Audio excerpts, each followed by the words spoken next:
Geography just में आपका स्वागत है। आज का हमारा टॉपिक है भारत की स्थिति एवं विस्तार। भारत की स्थिति और विस्तार से संबंधित जो क्वेश्चंस हैं वो निश्चित रूप से एग्जाम में पुटअप होते हैं, तो आज इसी के बारे में हम विस्तार से चर्चा करेंगे। भारत की स्थिति को समझने के लिए सबसे पहले हम इसको दो भागों में बांटते हैं। भारत की स्थिति को समझने के लिए इसे दो भागों में हम डिवाइड कर रहे हैं। एक जो है अपना ग्लोबीय स्थिति। अकॉर्डिंग टू ग्लोब के हिसाब से भारत की स्थिति कहाँ है। सेकंड नंबर पे आती है आपकी अक्षांशीय और देशांतरीय स्थिति। अक्षांशीय एवं देशांतरीय स्थिति, इन दोनों को देखते हैं हम। तो सबसे पहले हम ग्लोब को देखते हैं कि ग्लोब में भारत कहाँ स्थित है। तो ग्लोबीय स्थिति देखने के लिए हमें बनाना पड़ेगा मानचित्र। तो मैं यहाँ छोटा सा एक मानचित्र बनाता हूँ और उसी के माध्यम से हम इसको समझने का प्रयास करते हैं। भारत की जो ग्लोबीय स्थिति है, अक्षांशीय और देशांतरीय स्थिति है, उसके लिए हम एक मानचित्र का प्रयोग करते हैं और उस मानचित्र के माध्यम से हम ये समझेंगे कि भारत वास्तविक रूप से कहाँ स्थित है। तो ये आपका बिल्कुल मानचित्र है भारत का। और भारत के मानचित्र को यदि हम देखें तो सबसे पहले बात करेंगे भारत के नीचे बिल्कुल लगभग 876 किलोमीटर नीचे, लगभग 876 किलोमीटर नीचे से एक रेखा गुजरती है जिसका नाम है 0 डिग्री रेखा। क्या नाम है? 0 डिग्री रेखा। 0 डिग्री रेखा। और 0 डिग्री रेखा ग्लोब को दो भागों में विभाजित करती है। इसके उत्तर का जो पार्ट है उसे उत्तरी गोलार्ध और दक्षिण का जो पार्ट है उसे दक्षिण गोलार्ध के नाम से जानते हैं। अब चूंकि ये आपके सामने है, 0 डिग्री रेखा भारत के नीचे से जा रही है, इसका मतलब पूरा का पूरा भारत किस गोलार्ध में है? उत्तरी गोलार्ध में। किस गोलार्ध में है? उत्तरी गोलार्ध में। तो बिल्कुल यहां समझ में आ रहा है कि 0 डिग्री नीचे से जाने के कारण से संपूर्ण भारत उत्तर में है, इसलिए भारत उत्तरी गोलार्ध में है। नेक्स्ट, 0 डिग्री अक्षांश रेखा या फिर इसको कहते हैं भूमध्य रेखा। भूमध्य रेखा जो कि भारत में हिंद महासागरीय क्षेत्र से गुजरती है, लगभग 876 किलोमीटर नीचे से गुजरती है। अब बात करेंगे देशांतर रेखा की। तो ये आपका देशांतर रेखा है 0 डिग्री, जो कि ग्रेट ब्रिटेन के ग्रीनविच शहर से गुजरती है। तो 0 डिग्री देशांतर रेखा के भारत कहाँ है? पूर्व में। अब आप समझ सकते हो कि भारत 0 डिग्री रेखा, अक्षांश रेखा या भूमध्य रेखा के तो है उत्तर में। इसी प्रकार से भारत 0 डिग्री देशांतर यानी कि ग्रीनविच मीन प्रधान मध्याह्न रेखा है, उसके है पूर्व में। तो भारत की स्थिति क्या हुई? उत्तर पूर्व। भारत की स्थिति क्या हुई? उत्तर पूर्व। उत्तर पूर्व। तो निश्चित रूप से आपका क्लियर हो गया कि भारत उत्तर पूर्व में स्थित है। भारत ग्लोब के कहाँ है? उत्तर पूर्व में स्थित है। अब देखेंगे हम भारत की अक्षांशीय और देशांतरीय स्थिति। अक्षांशीय और देशांतरीय स्थिति। तो अक्षांशीय और देशांतरीय स्थिति देखने के लिए सबसे पहले हम अक्षांश की बात करेंगे।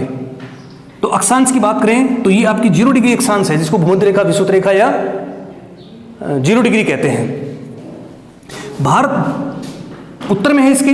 तो उत्तर में ये वाला जो पॉइंट है, ये वाला यहां 8 डिग्री 4 मिनट, 8 डिग्री 4 मिनट। अब चूंकि ये उत्तर है इसलिए उत्तरी अक्षांश। तो भारत 8 डिग्री 4 मिनट उत्तरी अक्षांश से शुरू होता है, ठीक है। और ये चलते जाओ और आपका ये आ गया ऊपर में लद्दाख। तो ये वाला जो पॉइंट है ये कहाँ स्थित है? 37 डिग्री 6 मिनट। 37 डिग्री 6 मिनट उत्तरी अक्षांश के मध्य में क्या है? भारत। ये भारत का उत्तरतम बिंदु है, 37 degree 6 minute. 37 degree 6 minute Bharat का क्या है? उत्तरतम बिंदु। और इसका क्या नाम है? इंद्राकोल। इंद्राकोल भारत का उत्तरतम बिंदु 37 डिग्री 6 मिनट। 37 डिग्री 6 मिनट किस नाम से जानते हैं? इंद्राकोल। भारत का दक्षिणतम बिंदु, सॉरी है तो उत्तरतम बिंदु ही, लेकिन इसको दक्षिणतम बिंदु कह सकते हैं आप। तो कहां से शुरू होता है? 8 डिग्री 4 मिनट उत्तरी अक्षांश। 8 डिग्री 4 मिनट उत्तरी अक्षांश। और इसका नाम क्या है? भारत का दक्षिणतम बिंदु ये आपका ये है अंडमान निकोबार। अंडमान निकोबार और ग्रेट निकोबार में जो दक्षिणतम बिंदु है उसका नाम है इंदिरा पॉइंट। तो भारत के दक्षिणतम बिंदु का नाम है इंदिरा पॉइंट, जो कि ग्रेट निकोबार में स्थित है। कहाँ है? ग्रेट निकोबार में। और भारत का उत्तरतम बिंदु कहाँ है? लद्दाख। लद्दाख में कितना? 37 डिग्री 6 मिनट, 37 डिग्री 6 मिनट उत्तरी अक्षांश, उत्तरी अक्षांश। और इसका नाम क्या है? इंदिरा कोल। क्लियर? कोई दिक्कत नहीं, ठीक है। अब ये बात करेंगे यहां से देशांतर की। देशांतर तो 68 डिग्री 7 मिनट, कौन सा? पूर्वी देशांतर, क्योंकि ग्रीनविच मीन के कहां है? भारत पूर्व में है। तो 68 डिग्री 7 मिनट पूर्वी देशांतर से शुरू होकर, ये आपका लास्ट में क्या है? अरुणाचल प्रदेश। तो 68 डिग्री 7 मिनट पूर्वी देशांतर से शुरू होकर 97 डिग्री 25 मिनट पूर्वी देशांतर, पूर्वी देशांतर के मध्य में भारत फैला हुआ है। 97 डिग्री 25 मिनट के मध्य में भारत फैला हुआ है। तो ये क्लियर हो गया आपको? कोई दिक्कत नहीं है इसमें? 68 डिग्री 7 मिनट पूर्वी देशांतर से लेकर 97 डिग्री 25 मिनट पूर्वी देशांतर के मध्य में भारत फैला हुआ है। अब ये जो है, ये है पूर्वोत्तर बिंदु, पूर्वोत्तम बिंदु, भारत का पूर्वोत्तम बिंदु। तो ये आपका जो स्टेट है इसका नाम है अरुणाचल प्रदेश। कौन सा है? बिल्कुल भारत के पूर्व में अरुणाचल प्रदेश। और अरुणाचल प्रदेश में स्थान का नाम है किबिथु। तो भारत का पूर्वोत्तर बिंदु जो कि 97 डिग्री 25 मिनट पूर्वी देशांतर में स्थित है, उसका नाम क्या है? किबिथु। और ये किबिथु कहाँ है? अरुणाचल प्रदेश में, अरुणाचल प्रदेश में। नेक्स्ट, ये भारत का पश्चिमोत्तर बिंदु है, भारत का पश्चिमोत्तर बिंदु जो कि कहाँ स्थित है? 68 डिग्री 7 मिनट, 68 डिग्री 7 मिनट पूर्वी देशांतर, पूर्वी देशांतर। और ये स्टेट कौन सा है? गुजरात। तो गुजरात में स्थान का नाम है गोहर माता, गोहर माता या गोहर मोती आप कह सकते हो इसको। ये सर क्रिक वाला क्षेत्र है, भारत और पाकिस्तान का जो बॉर्डर इलाका लगता है, सर क्रिक दलदली क्षेत्र है, सर क्रिक दलदली क्षेत्र है। तो यहाँ पर ये स्थित है गोहर माता, 68 डिग्री 7 मिनट पूर्वी देशांतर, गुजरात में सरक्रिक, और सरक्रिक में गोहर माता जो क्षेत्र है, गोहर मोती भी कहते हैं इसको। यहाँ से भारत पश्चिमोत्तर बिंदु के नाम से जाना जाता है। तो ये हो गई भारत की अक्षांशीय और देशांतरीय स्थिति। अब हम बात करेंगे कुछ फैक्ट्स की जो कि आपको याद करने होंगे, और इनसे संबंधित जो क्वेश्चन है वो भी एग्जाम में पुटअप होते हैं। जैसे हम बात करें कि भारत की उत्तर से दक्षिण की लंबाई कितनी है। यदि हम भारत की उत्तर से दक्षिण की लंबाई देखें, लद्दाख से लेके कन्याकुमारी तक, जम्मू कश्मीर से यानी कि लद्दाख से लेके कन्याकुमारी तक, उत्तर से दक्षिण तक की भारत की लंबाई है 3214 किलोमीटर, 3214 किलोमीटर। क्लियर हो गया ये? इसी प्रकार से यदि हम बात करें पश्चिम से पूर्व की लंबाई, पश्चिम से पूर्व की लंबाई यानी कि आपकी गुजरात से लेकर अरुणाचल प्रदेश, स्थान की बात करें तो गोहर मोती से लेके किबिथु तक भारत की जो पश्चिम से पूर्व की चौड़ाई है वो कितनी है? 2933 किलोमीटर, 2933 किलोमीटर।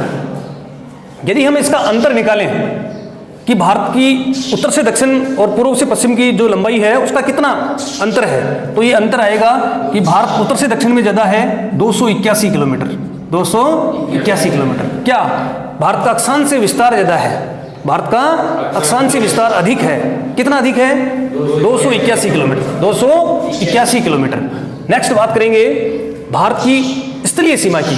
तो भारतीय स्थलीय सीमा की लंबाई है 15,200 किलोमीटर। ये भारत की जो स्थलीय सीमा है इसकी लंबाई है 15,200 किलोमीटर। इसी प्रकार से भारत की तटरेखा की लंबाई की बात करें, भारत की तटरेखा, तो तटरेखा की लंबाई है भारत की, मुख्य तटरेखा की लंबाई है 6100 किलोमीटर। मुख्य तटरेखा ये वाला जो क्षेत्र देख रहे हो आप, इसे कहते हैं मुख्य तटरेखा। तो भारत की मुख्य तटरेखा की लंबाई है 6100 किलोमीटर। जबकि यदि हम बात करें भारत की संपूर्ण तटरेखा की लंबाई, संपूर्ण तटरेखा की लंबाई में इसमें आपका अंडमान निकोबार द्वीप समूह, लक्षद्वीप समूह है, इनको भी सम्मिलित कर लिया जाएगा। तो भारत की द्वीपों सहित मुख्य तटरेखा की लंबाई है 7516.6 किलोमीटर, 7516.6 किलोमीटर। तो ये बिल्कुल क्लियर हो गया, भारत का अक्षांशीय और देशांतरीय जो विस्तार है वो लगभग 30 डिग्री अक्षांशीय और देशांतरीय विस्तार के अंतर्गत भारत फैला हुआ है। ये सामूहिक रूप से औसत निकालें तो लगभग 30 डिग्री अक्षांशीय और देशांतरीय विस्तार भारत में पाया जाता है। भारत की उत्तर से दक्षिण की लंबाई है 3214 किलोमीटर, भारत की पूर्व से पश्चिम की लंबाई है 2933 किलोमीटर। भारत का अक्षांशीय विस्तार अधिक है, कितना अधिक है? 281 किलोमीटर, 281 किलोमीटर। इसी प्रकार से भारत की स्थलीय सीमा की लंबाई है 15200 किलोमीटर। भारत की तटरेखा की लंबाई, मुख्य तटरेखा की लंबाई, मुख्य तटरेखा की लंबाई है 6100 किलोमीटर। ये कुछ फैक्ट्स हैं, इनको याद करने पड़ेंगे। इसी प्रकार से यदि हम द्वीप समूह को मिलाते इसमें अंडमान निकोबार लक्षद्वीप को मिलाएंगे तो भारत की तटरेखा की, संपूर्ण तटरेखा की लंबाई आ जाएगी 7516 किलोमीटर, 7516.6 किलोमीटर। क्लियर? नेक्स्ट हम बात करेंगे भारत का क्षेत्रफल। भारत का क्षेत्रफल, कि क्षेत्रफल कितना है? तो भारत का क्षेत्रफल है 32,87,263 वर्ग किलोमीटर। 32,87,263 वर्ग किलोमीटर। आप इसको ऐसे भी लिख सकते हो 32.8 लाख वर्ग किलोमीटर, 32.8 लाख वर्ग किलोमीटर। और इसी को हम एक सूत्र के माध्यम से भी याद करने की कोशिश करेंगे। सूत्र के माध्यम से याद करेंगे तो भारत का क्षेत्रफल है 32,87,263 वर्ग किलोमीटर। यदि हम इसको विश्व के क्षेत्रफल के दृष्टिकोण से देखें, यानी कि विश्व के क्षेत्रफल को हम 100 मान लेते हैं, तो भारत में कितना प्रतिशत है? तो भारत के अंतर्गत आता है इसका 2.4%। क्षेत्रफल है वो भारत के अंतर्गत आता है, जबकि यहां पर विश्व की लगभग 17.5% जनसंख्या निवास करती है। 17.5% जनसंख्या निवास करती है, जबकि संपूर्ण विश्व का क्षेत्रफल का भारत कितना प्रतिशत है? मात्र 2.4%। और जबकि 17.5%, चीन के बाद में भारत विश्व का दूसरा सबसे बड़ा जनसंख्या वाला देश है। तो कुल मिलाकर ये जो डाटा है इनको हम समझ रहे हैं। नेक्स्ट हम बात करेंगे अब क्षेत्रफल के दृष्टिकोण से भारत का विश्व में 7वां नंबर आता है। तो उसको याद करने के लिए कुछ ट्रिक्स का यूज करेंगे और उस ट्रिक्स के माध्यम से हम इसको समझेंगे। नेक्स्ट कर दिया, बोल देना वो एक होते ही। नेक्स्ट अब हम बात करेंगे कर्क रेखा और मानक रेखा के बारे में। इनसे रिलेटेड प्रश्न भी आते हैं एग्जाम में कि भारत में कर्क रेखा और जो मानक रेखा है उसके संदर्भ में किस प्रकार से प्रश्न आएंगे। दोनों को एक साथ लेते हैं। तो कर्क रेखा भारत के लगभग स्थिति देखिए तो लगभग मध्य से गुजरती है कर्क रेखा, और मध्य से गुजरने के कारण से भारत में उष्णकटिबंधीय जलवायु पाई जाती है। इसी प्रकार से जो मानक रेखा है, जिसको 82.5 डिग्री पूर्वी देशांतर रेखा के नाम से जानते हैं, तो ये मानक रेखा भी भारत के लगभग और लगभग पूर्व से गुजरती है।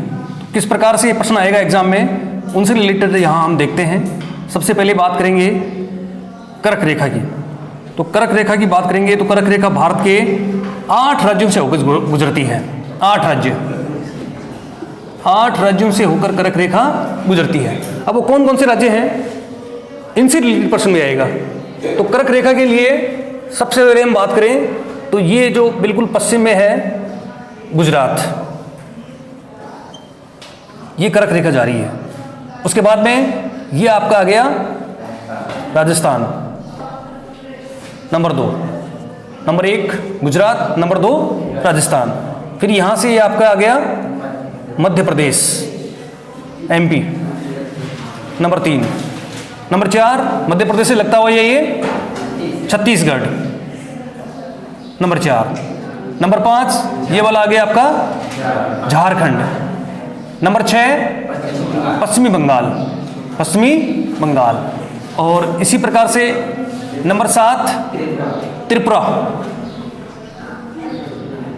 और नंबर 8 मिजोरम।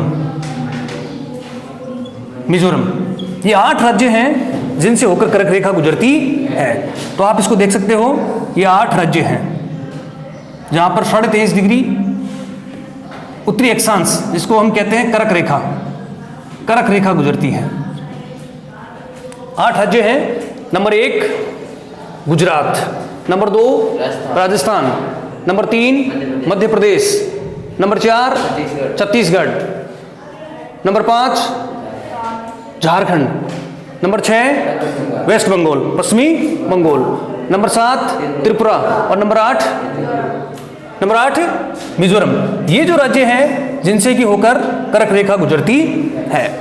अब कर्क रेखा गुजरती 8 राज्यों से है, लेकिन कर्क रेखा के नजदीक शहर कौन कौन से हैं, ऐसा प्रश्न एग्जाम में पुटअप होता है निश्चित रूप से कि कर्क रेखा के सबसे निकट राजधानी कौन सी है, या कर्क रेखा के सबसे पास में स्थित शहर का नाम बताइए, ऑप्शन वहां पर देंगे। तो इसके लिए एक सूत्र काम में लेंगे, गरबा। गरबा तो आप जानते ही हो, GURBA,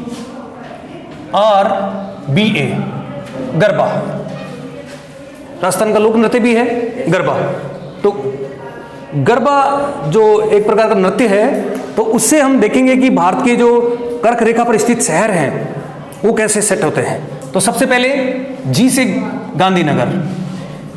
कर्क रेखा के सबसे निकट शहर कौन सा है, एग्जाम में प्रश्न आएगा, तो गांधीनगर। हो गया clear? Next number 2 you, Ujjain. Mahakal का मंदिर है, क्षिप्रा नदी के किनारे बसा हुआ है उज्जैन। नंबर 3 आर से रांची। कर्क रेखा के ऊपर सबसे निकट राजधानी कौन सी है, यह प्रश्न आया हुआ है। कर्क रेखा के निकट, सबसे बिल्कुल निकट पास में स्थित राजधानी का नाम क्या है, रांची। और कर्क रेखा के निकट सबसे अधिक निकट सबसे पहले जो शहर है उसका नाम कौन सा है, गांधीनगर। तो नंबर 1 गांधीनगर, नंबर 2 उज्जैन और नंबर 3 रांची और नंबर 4 बी भोपाल और नंबर 5 अगरतला। ये आपका क्लियर हो गया। कर्क रेखा से संबंधित क्वेश्चन आपके क्लियर हो गए। 23.5 डिग्री उत्तरी अक्षांश रेखा कर्क रेखा भारत के मध्य से गुजरती है और ये भारत के 8 राज्यों से होकर गुजरती है। 8 राज्यों में नंबर 1 पश्चिम से हम बात कर रहे हैं, गुजरात, राजस्थान को छूती हुई डूंगरपुर बांसवाड़ा राजस्थान, मध्य प्रदेश, छत्तीसगढ़, झारखंड, पश्चिम बंगाल, नंबर 7 त्रिपुरा और नंबर 8 मिजोरम। 8 राज्यों से होकर कर्क रेखा गुजरती है। इसी प्रकार से कर्क रेखा पर निकट स्थित शहरों के नाम आएंगे, तो क्रम से ये सूत्र आप याद कर सकते हो ट्रिक के माध्यम से। गरबा सबसे निकट शहर है गांधीनगर, जी से गांधीनगर, यू से उज्जैन, आर से रांची, कर्क रेखा के ऊपर स्थित सबसे निकट राजधानी रांची, और बी से भोपाल नंबर 4 और ए से अगरतला नंबर 5। ये ट्रिक के माध्यम से आप इसको याद कर सकते हो। तो कर्क रेखा 8 राज्यों से होकर भारत में गुजरती है। सबसे निकट शहर है गांधीनगर और सबसे निकट की जो राजधानी है कर्क रेखा पर उसका नाम है रांची। क्लियर हो गया? अब बात करेंगे हम मानक रेखा। 82.5 डिग्री पूर्वी देशांतर रेखा को भारत का मानक समय माना गया है। 82.5 डिग्री पूर्वी देशांतर रेखा है, उसको भारत का मानक समय माना गया है। अब ये 82.5 डिग्री पूर्वी देशांतर रेखा है, पूर्वी देशांतर रेखा। अब ये गुजरती कहां से है इसकी बात करेंगे। तो ये गुजरती है बिल्कुल इलाहाबाद, और इलाहाबाद में स्थान का नाम है, स्थान का नाम ध्यान रखो, नैनी। इलाहाबाद में नैनी नामक स्थान से गुजरती है कर्क रेखा। इलाहाबाद में नैनी नामक स्थान से गुजरती है। अब ये कहां से गुजरती है इसके बारे में देखेंगे। तो ये आपकी ऐसे गुजरती है कर्क रेखा। तो ये आ गया आपका उत्तर प्रदेश वाला क्षेत्र, तो यूपी, मध्य प्रदेश, छत्तीसगढ़, मध्य प्रदेश और छत्तीसगढ़, और इसके बाद में ये आपका गया उड़ीसा और ये आंध्रा। नंबर 1 उत्तर प्रदेश, नंबर 2 मध्य प्रदेश, नंबर 3 छत्तीसगढ़, नंबर 4 उड़ीसा और नंबर 5 आंध्र प्रदेश। तो यहाँ आप देख सकते हो 82.5 डिग्री पूर्वी देशांतर रेखा भारत के 5 राज्यों से होकर गुजरती है। जिस प्रकार से कर्क रेखा 8 राज्यों से होकर गुजरती है, ठीक उसी प्रकार से 82.5 डिग्री पूर्वी देशांतर रेखा, जिसको भारत का मानक समय माना गया है, मिर्जापुर, इलाहाबाद में नैनी नामक स्थान से गुजरती है।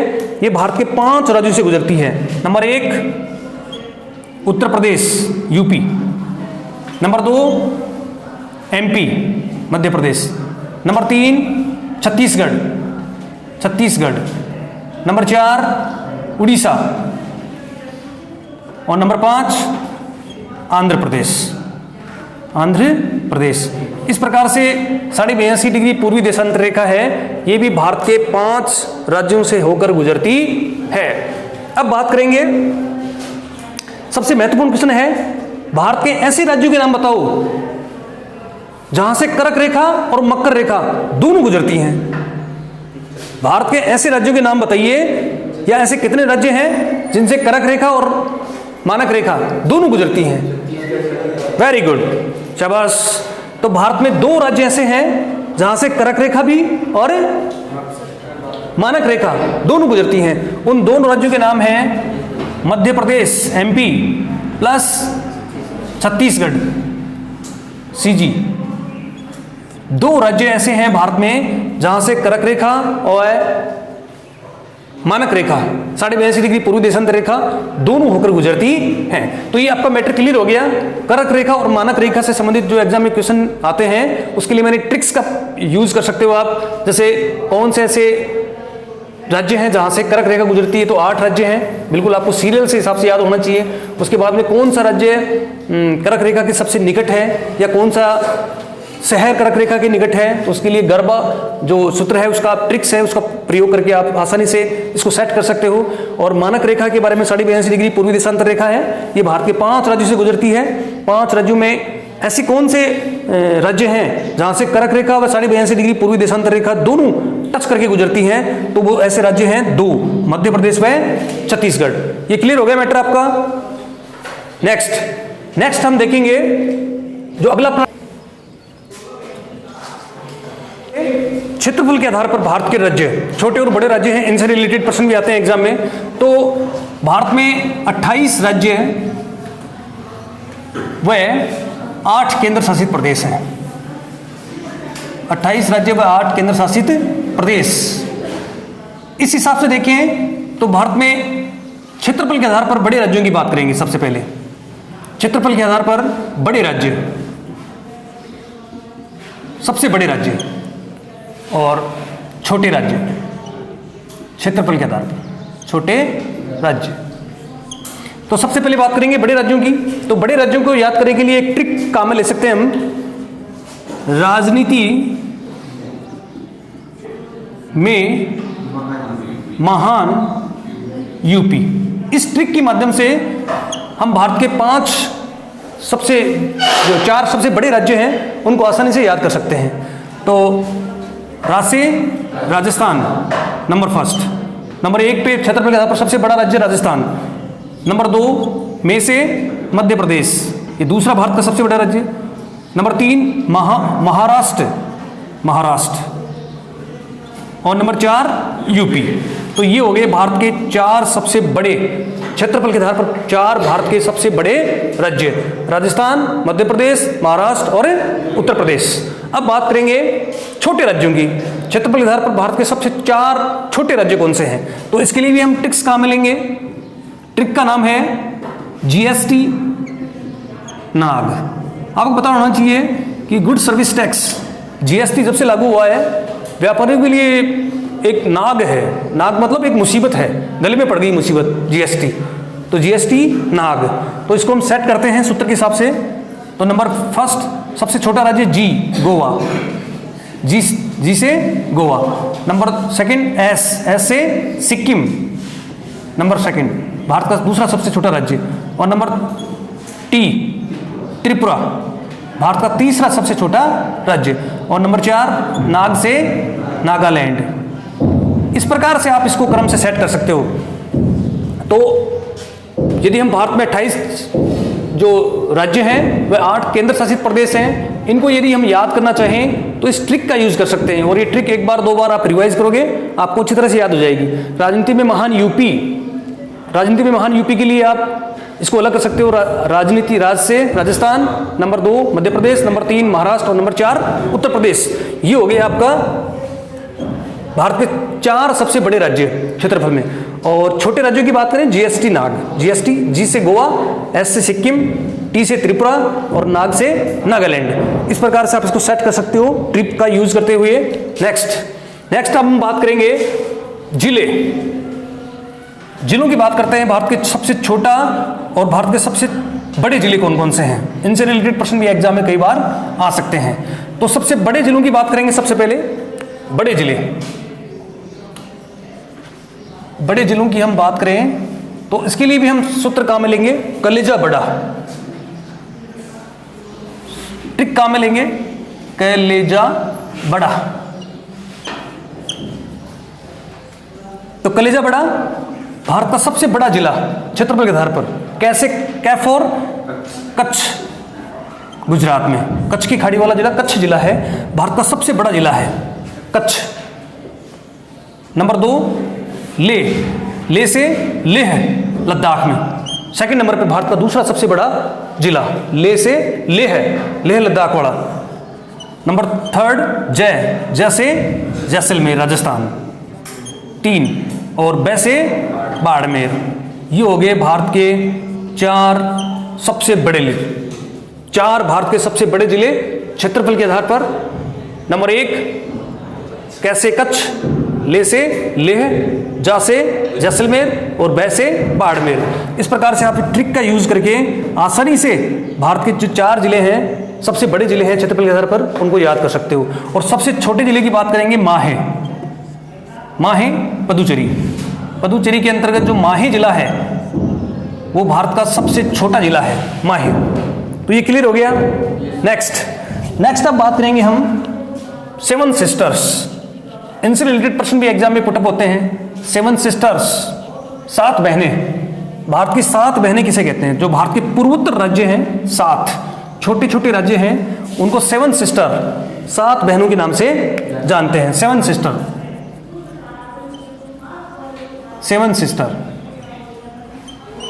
इसके अंतर्गत भारत के 7 राज्य हैं, छोटे छोटे राज्य हैं, उनको 7 सिस्टर के नाम से जानते हैं। तो इनका क्रम या कई बार इनमें कौन सा नहीं है, इस प्रकार से प्रश्न पुटअप होते हैं। तो इसके लिए भी एक सूत्र है, जो ट्रिक्स हैं वो काम में लेते हैं। अरुणा मामी का ATM। इस सूत्र के माध्यम से आप आसानी से जो भारत के 7 स्टेट्स हैं, 7 सिस्टर्स हैं, उनको याद कर सकते हो। अरुणा मामी का साइलेंट है ATM। देखते हैं इसको, ऊपर से देखते हैं। 7 सिस्टर्स की हम बात कर रहे हैं। इस प्रकार से ये भारत का पूर्वोत्तर क्षेत्र है। ये बिल्कुल पूर्व में है। ये कौन है? अरुणाचल प्रदेश।